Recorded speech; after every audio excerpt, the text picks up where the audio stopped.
Bonjour. Vous vous en doutez peut-être, mais il y a pas mal de différences entre la Suisse et les États-Unis, et je parle pas seulement du fait qu'on peut mettre environ 230 fois le premier dans le deuxième. Non, moi je veux parler de choses beaucoup plus subtiles, des choses que vous découvrez petit à petit en venant ici et auxquelles il faut s'habituer. Par exemple, la première fois que tu prends l'ascenseur, tu vas te faire avoir comme tout le monde. Tu vas chercher le rez-de-chaussée, et ben, y a pas. Ici, le premier, en fait, c'est le rez-de-chaussée, le deuxième, c'est le premier étage, le troisième, c'est le deuxième étage, etc. Du coup, je serais curieux de savoir si le sous-sol, c'est le 0 ou le -1. Mais j'ai pas encore trouvé de bâtiment avec un sous-sol. Peut-être que ça existe pas. En même temps, ils seraient cons de se faire chier à creuser des sous-sols alors qu'ils ont toute la place qu'ils veulent. Et quand t'as enfin compris que le 1 c'est pour sortir à l'extérieur, tu arrives dehors et tu vois ça.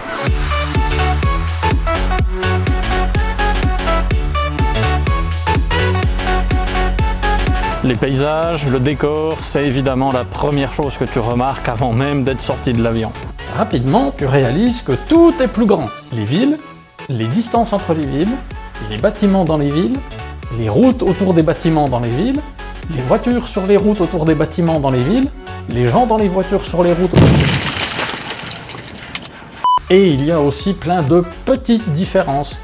Les églises sont en bois, il y a des Starbucks à tous les coins de rue, des panneaux débiles qui t'expliquent que si ta voiture est mal garée, la fourrière s'occupera de l'enlever et tu pourras la récupérer soit en te rendant à cette adresse, ou en appelant ce numéro de téléphone.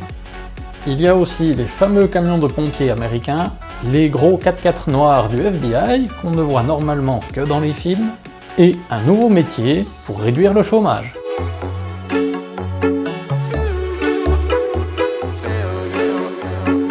Une fois que tu es sorti de l'aéroport et que tu t'es remis de tes émotions en découvrant ces paysages incroyables, il est temps de faire ton premier voyage en transport public.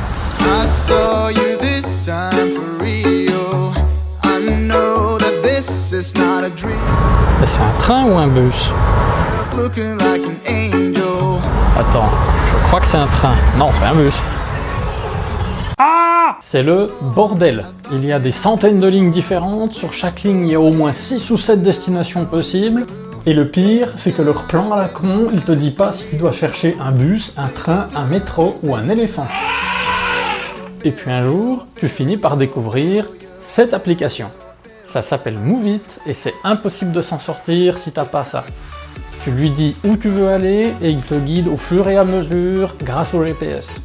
Avec des phrases genre « Tourne à gauche et marche jusqu'à l'arrêt First and Mission.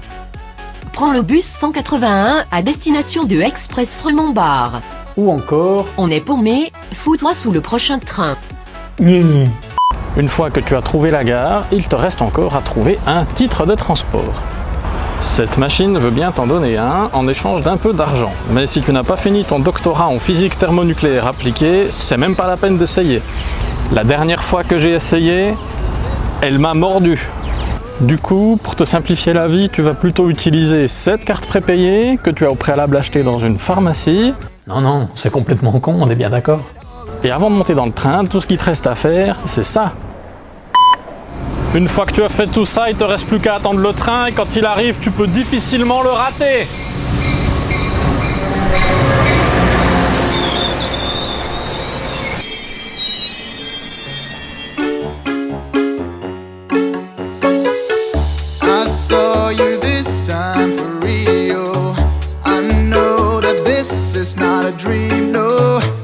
Et une fois que tu es à l'intérieur, c'est hyper bizarre.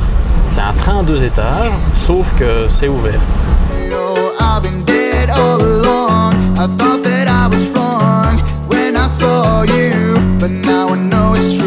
Et quand tu sors du train, il ne faut pas oublier de repasser ta carte à la machine qui fait... Parce que sinon, tu payes pas juste le trajet que tu as fait, tu payes toute la ligne jusqu'au terminus, et ben ça fait un petit paquet.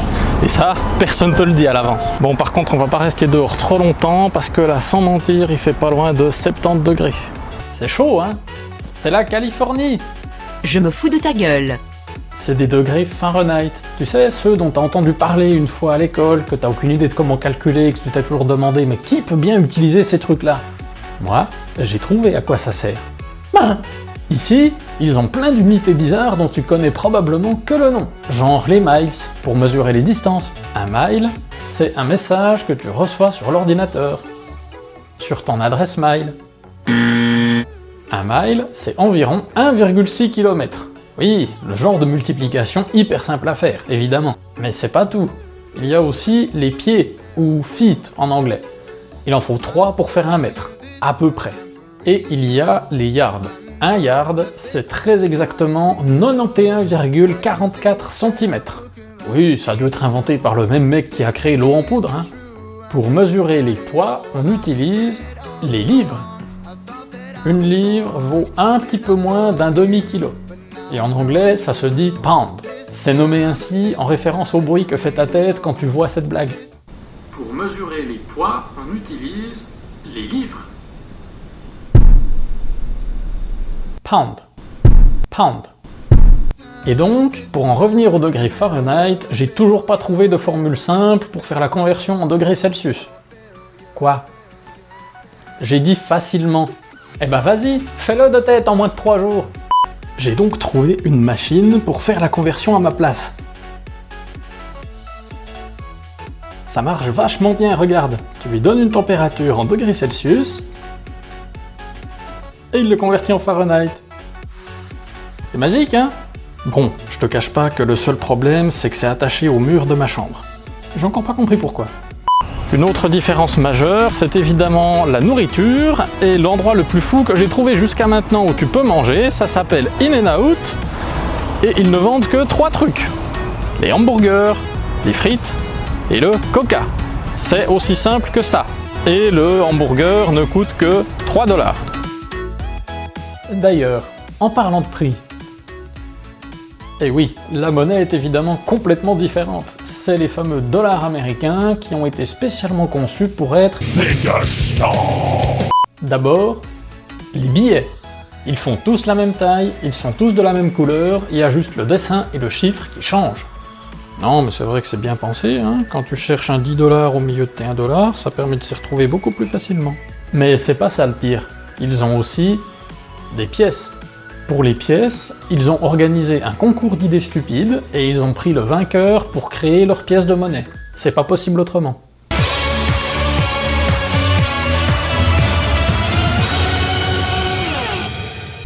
On va faire des pièces faciles à différencier.